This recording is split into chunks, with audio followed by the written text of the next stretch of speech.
Cześć, witam Was na naszym rynku energii, gdzie moją misją jest zwiększanie wiedzy i świadomości na temat rynków energii. W tym filmie zobaczysz dane i analizy a propos cen energii z sierpnia 2025. Zaczynajmy. Na początku proszę zapoznać się z disclaimerem. Ok, przejdźmy do cen w całej Europie.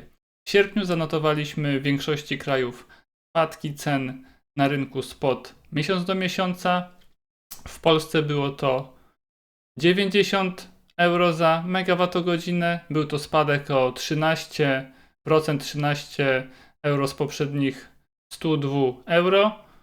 W Niemczech też zanotowaliśmy spadki do poziomów 77 euro za megawattogodzinę. Było to 12% niżej niż w lipcu. Na Czechach, na Słowacji, we Francji również zanotowaliśmy spadki cen miesiąc do miesiąca o około 6 czy 16% nawet w Czechach. Widzimy, że najtaniej było w Skandynawii, tutaj głównie Szwecja, Finlandia. Następnie tanio było dość we Francji, a w Hiszpanii, Portugalii było troszeczkę drożej. Polska tu się wyróżnia kolorem żółtym, były to średnio wyższe ceny, natomiast nie były to na pewno najdroższe ceny w Europie. Przejdźmy teraz do cen każdego dnia. Średnia cena w miesiącu było to 384 zł za megawattogodzinę.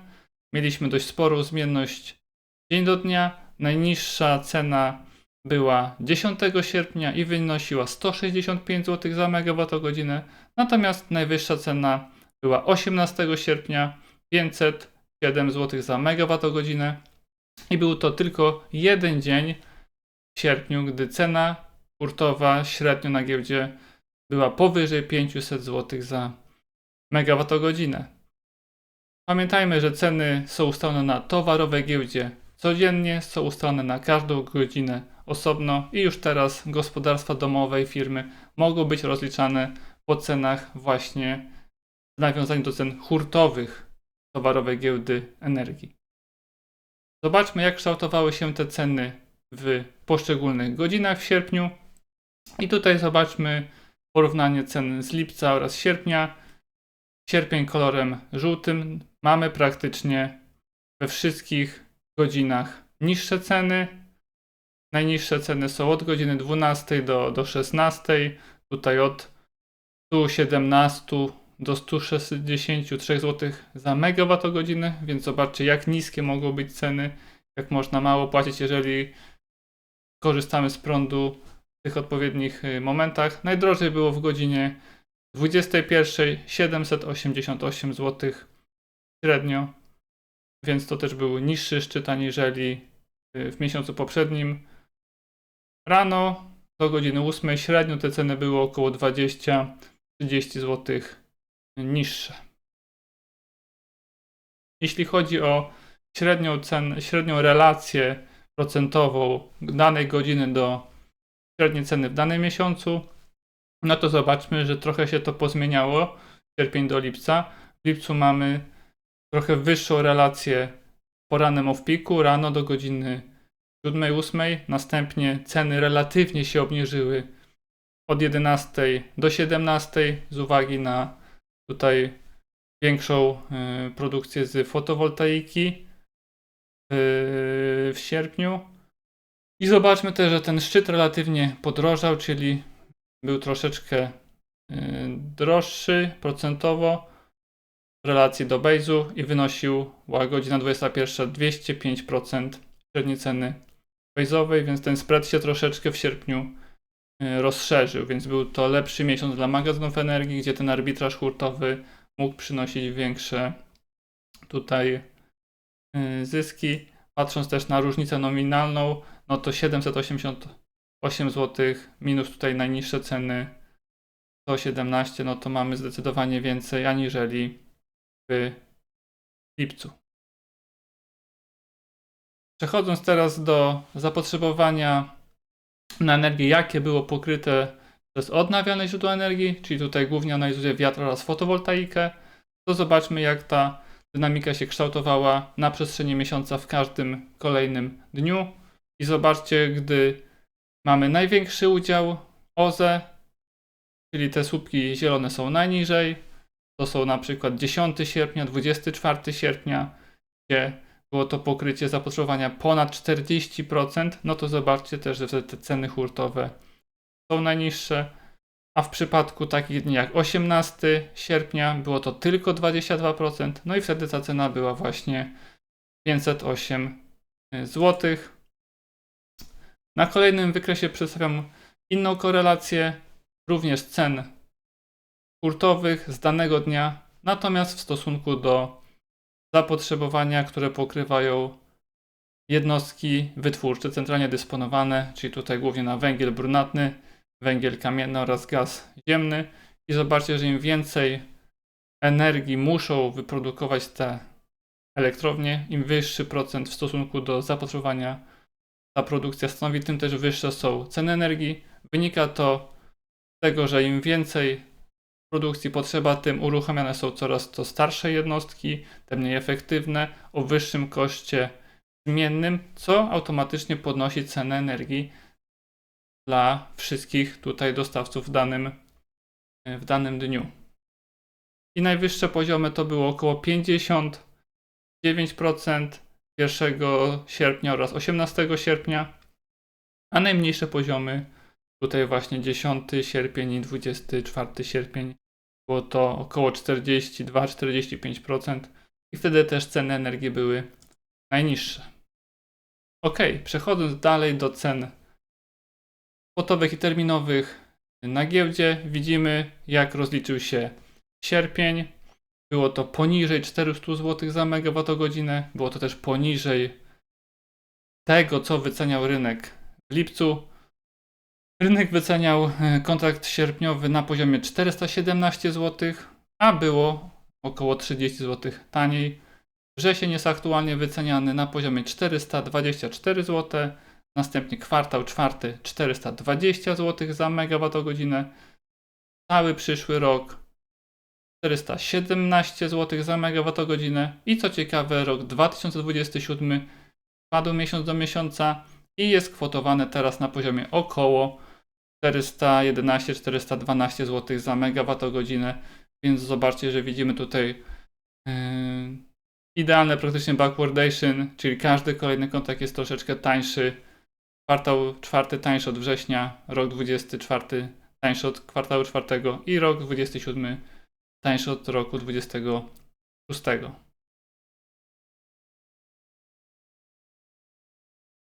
Zobaczmy teraz, jak kształtowały się te czynniki cenotwórcze, czyli ceny węgla, ceny gazu ziemnego oraz ceny uprawnień do emisji CO2.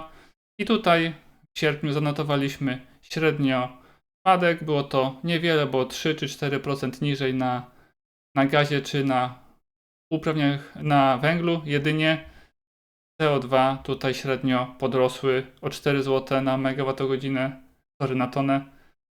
I był to około 1% wyżej. Widzimy, że te emisje tutaj idą w bok, delikatnie rosną. Na pewno nie ma tutaj mocnego trendu spadkowego. Jest on raczej lekko nachylony w górę. Węgiel zanotował dość spore spadki, no a gaz też się tutaj minimalnie obsuwa.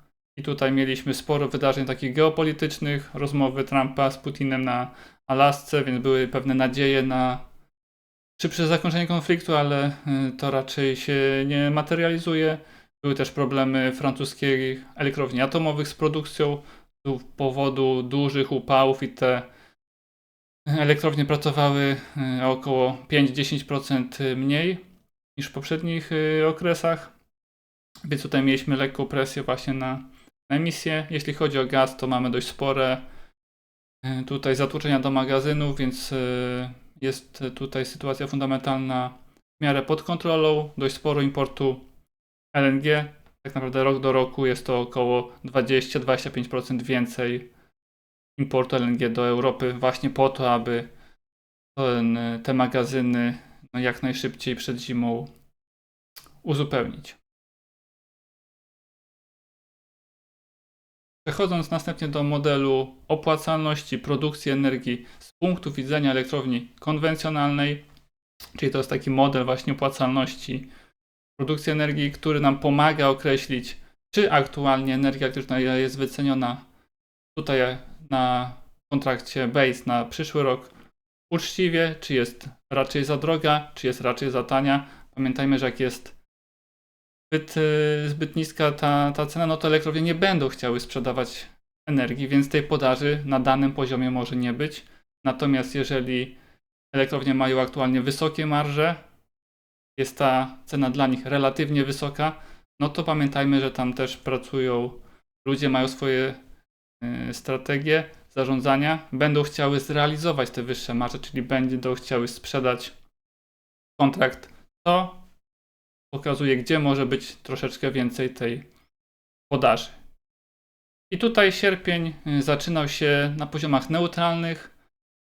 Tutaj żółta linia, czyli kontrakt na energię, na TG był relatywnie po środku tutaj modelu. Natomiast w trakcie miesiąca widzimy, że cena modelowa się raczej tutaj obniżała, natomiast kontrakt na energię szedł w bok i kończy miesiąc bliżej górnej granicy, bliżej czerwonej linii, więc tutaj ta podaż na poziomie około 425-430 na ten moment jest raczej spora, więc tutaj potencjał do spadku jest na ten moment trochę większy, natomiast pamiętajmy o czynnikach fundamentalnych, o ryzykach jak wzrosty cen CO2, które mogą tutaj ograniczyć potencjalne spadki cen energii.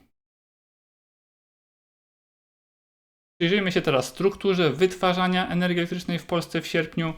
Najwięcej energii było wyprodukowane z węgla kamiennego, 3,4 TWh. Na drugim miejscu ładny wynik fotowoltaika, 2,5 TWh energii. Następnie węgiel brunatny, 2,3 TWh energii. Na czwartym miejscu mamy gaz ziemny, 1,4 TWh. Na piątym miejscu wiatr, 1,2 TWh energii. Z wody i z biomasy jest relatywnie mało, jest to około 200 GWh energii w sierpniu. Patrząc na strukturę procentową wytwarzania, no to sierpień był praktycznie bardzo podobny, bardzo zbliżony do lipca. Węgiel około 54%, gaz ziemny około 13%, wiatr na lądzie 10% i fotowoltaika aż 20%, więc zobaczcie, że ta fotowoltaika praktycznie już od maja, czyli czwarty miesiąc rzędu dostarcza 20% tutaj zapotrzebowania, czy stanowi 20% w wytwarzaniu w miksie energetycznym Polski, a węgiel jest tutaj na poziomie około 54%. Zapraszam Cię serdecznie do subskrybowania mojego kanału, do dodania mnie na LinkedInie do kontaktów. Jeśli Twoja firma zużywa energię elektryczną czy gaz ziemny, śmiało napisz do mnie z prośbą o konsultację, o ofertę.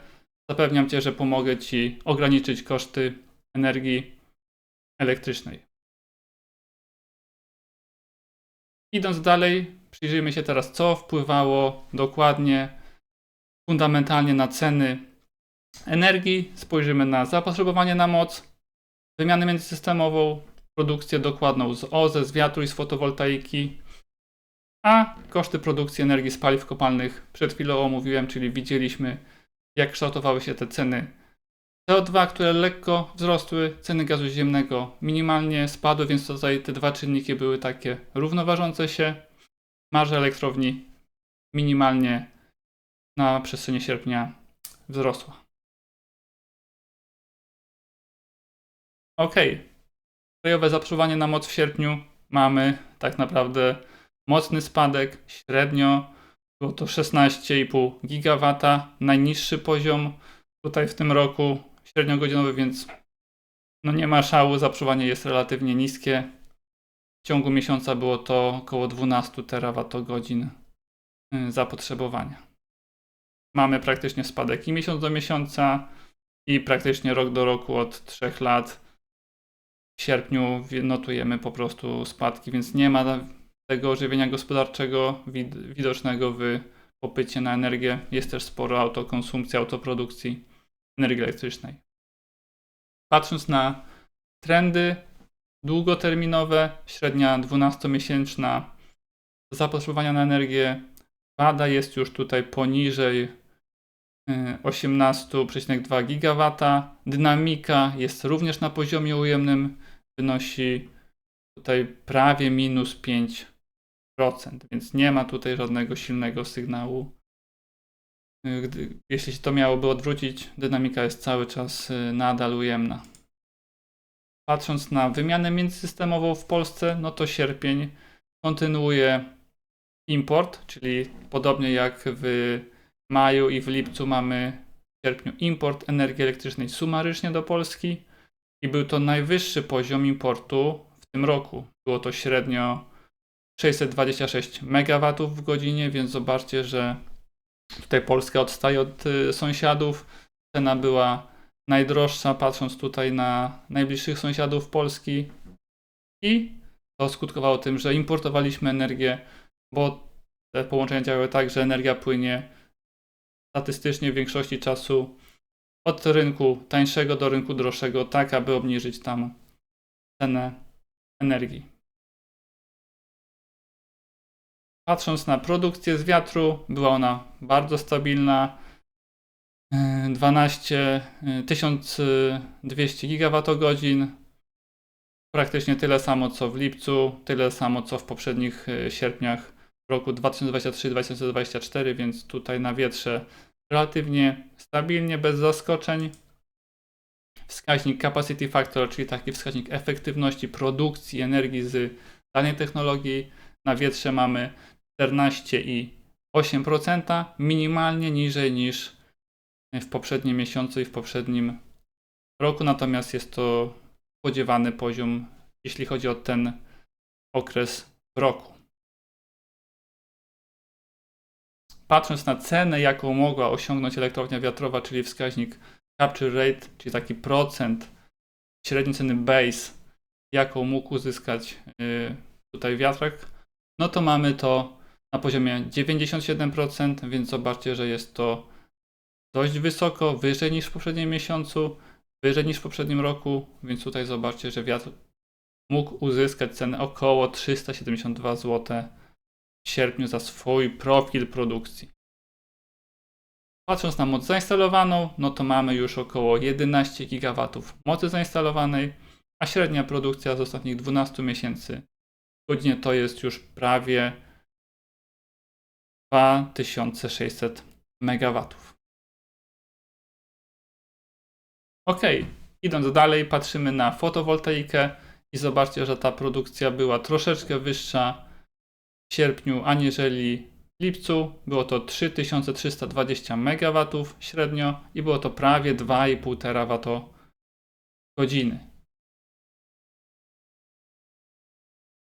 Przyglądając się wskaźnikowi capacity factor, czyli wskaźnikowi efektywności produkcji z danej mocy, no to mamy poziom 14,1, identyczny jak w lipcu miesiąc wcześniej, natomiast to warto zauważyć, jest to najniższy poziom z ostatnich 3 lat, więc tutaj mamy sporo tych wyłączeń, redysponowań, również są ceny ujemne, więc niektórzy wytwórcy sami ograniczają produkcję po to, aby nie sprzedawać w cenach ujemnych na spocie, żeby nie generować sobie strat, co jest koniecznością w aktualnej sytuacji. Trzeba tym efektywnie, racjonalnie, dynamicznie zarządzać, jeżeli jesteśmy na rynku spot. Wskaźnik capture rate dla fotowoltaiki wyniósł 63%. Było to niżej niż w poprzednim miesiącu, natomiast relatywnie troszeczkę wyżej niż w poprzednim roku. To jak widzimy na wykresie rzadko się zdarzało. Jedynie lipiec i sierpień osiągnęły wyższe ceny procentowe niż w roku poprzednim, natomiast te 63% no to nie jest to dużo. Przy średniej cenie base'u fotowoltaika mogła osiągnąć 243 zł za megawattogodzinę w sierpniu 2025. Idąc dalej do mocy zainstalowanej, mamy już 23,5 GW tej mocy zainstalowanej w fotowoltaice w Polsce, więc sporo, ta moc cały czas przyrasta. a średnia produkcja z ostatnich 12 miesięcy nadal lekko rośnie i wynosi już 2160 MW.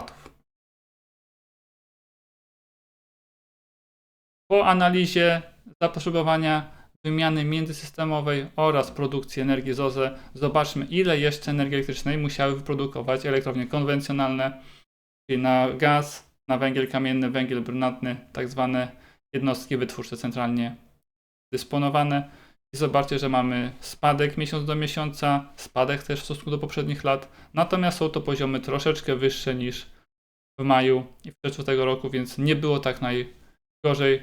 Poziomy to było około 8,5 GW.